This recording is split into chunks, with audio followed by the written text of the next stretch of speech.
Panorama group, जो सोचता है वो करता है। आपके अपने सपनों का आशियाना। समय में नवंबर में 21 नवंबर से 29 नवंबर तक संपूर्ण भारत को एक करने के लिए, सनातनियों को एकजुट करने के लिए, क्योंकि कब तक हम दूसरों के भरोसे रहेंगे, कब तक हम दूसरों की दृष्टि देखेंगे। बहुत जल्द भारत वरना बांग्लादेश हो जाएगा। नमस्कार, आप देख रहे हैं सिटी पोस्ट लाइव और मैं हूं आपके साथ प्रभाकर पांडे। आपको बता दें कि इन दिनों पितृपक्ष चल रहा है और 17 सितंबर से 2 अक्टूबर तक पितृपक्ष रहेगा। इसी बीच बागेश्वर धाम सरकार से प्रचलित पंडित धीरेन्द्र कृष्ण शास्त्री कल गया आए हैं और उनका 3 दिन का कार्यक्रम है।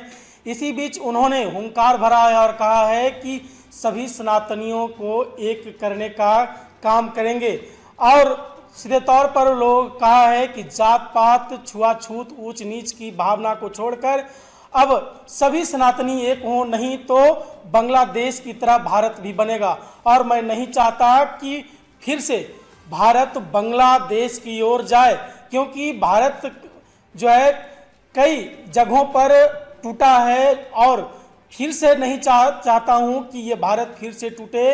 ये सभी से आग्रह करता हूं। और क्या कुछ आग्रह में कहते नजर आ रहे हैं धीरेन्द्र कृष्ण शास्त्री, पहले आप ये सुने। समय में नवंबर में 21 नवंबर से 29 नवंबर तक संपूर्ण भारत को एक करने के लिए, सनातनियों को एकजुट करने के लिए, क्योंकि कब तक हम दूसरों के भरोसे रहेंगे, कब तक हम दूसरों की दृष्टि देखेंगे। बहुत जल्द भारत वरना बांग्लादेश हो जाएगा और हम भारत के हिंदुओं के साथ अत्याचार होने नहीं देंगे। वर्तमान में जो देश में परिस्थितियां हैं वो बहुत विचित्र हैं, इसलिए अब भारत के लोगों को जगाने के लिए केवल एक बागेश्वर बाबा कब तक बोलेगा। अब हमने प्रण लिया कि हम घर घर बागेश्वर बाबा बनाएंगे। इसके लिए 160 किलोमीटर की पदयात्रा बागेश्वर धाम से राम राजा ओरछा तक सनातनियों को एक करने के लिए, ऊंच नीच और छुआछूत को मिटाने के लिए और भारत को समृद्ध बनाने के लिए करने वाले। गया जी में दरबार कब लगाएंगे? हाँ, न्यूज वालों से हमारी शिकायत भी है आपसे। हाँ, आप लोग कुछ भी न्यूज डाल देते हो। पहली बात तो भगवान बहुत जल्दी दिव्य दरबार लगाएंगे।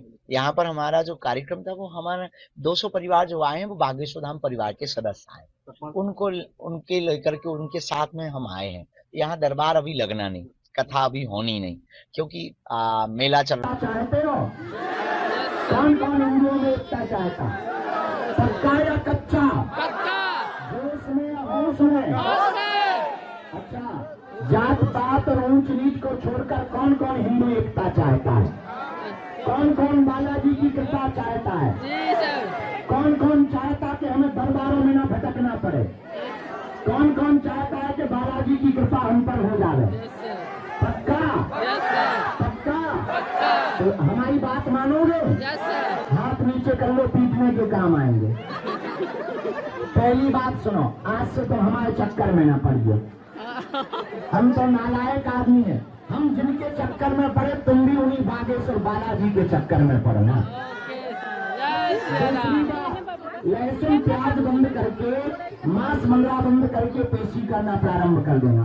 और तीसरी बात, जब भी बालाजी के सामने जाया करो कह दिया करो, आज से तुम हमारे, हम तुम्हारे। जाओ, लौट कर जिंदगी में तुम्हें कभी पीछे मुड़ करके नहीं देखना पड़ेगा।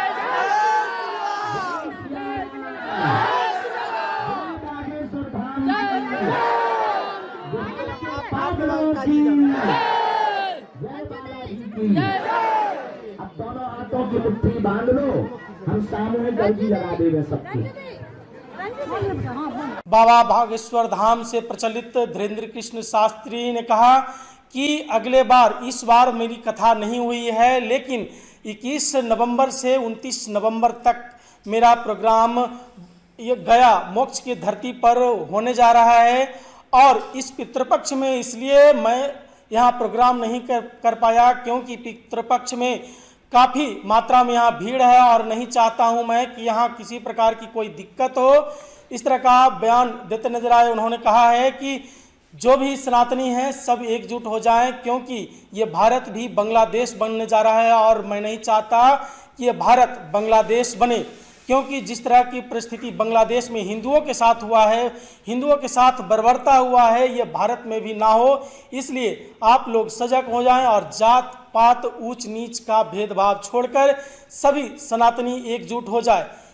इसी क्रम में पद यात्रा के लिए उन्होंने कहा है। आपको बता दें कि पद यात्रा से अब लाभ होने लगा है, क्योंकि पदयात्रा देखा जा रहा है पहले तेजस्वी यादव ने किया, फिर मुकेश सहनी ने, उपेंद्र कुशवाहा ने, और अब बाबा बागेश्वर धाम के द्वारा भी पदयात्रा होने जा रहा है। 160 किलोमीटर का पदयात्रा होगा और इसी दौरान सभी सनातनियों को एकजुट करने में बाबा बागेश्वर धाम लगे हुए हैं। उन्होंने कहा है कि अपने पदयात्रा के माध्यम से सभी सनातनियों को जो सुप्त अवस्था में है, जो जागृत नहीं है, सभी को जगाया जाएगा और एक किया जाएगा।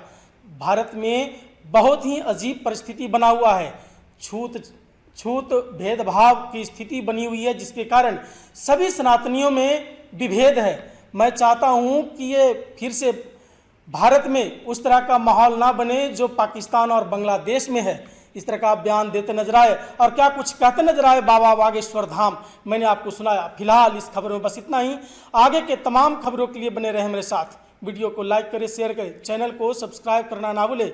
धन्यवाद।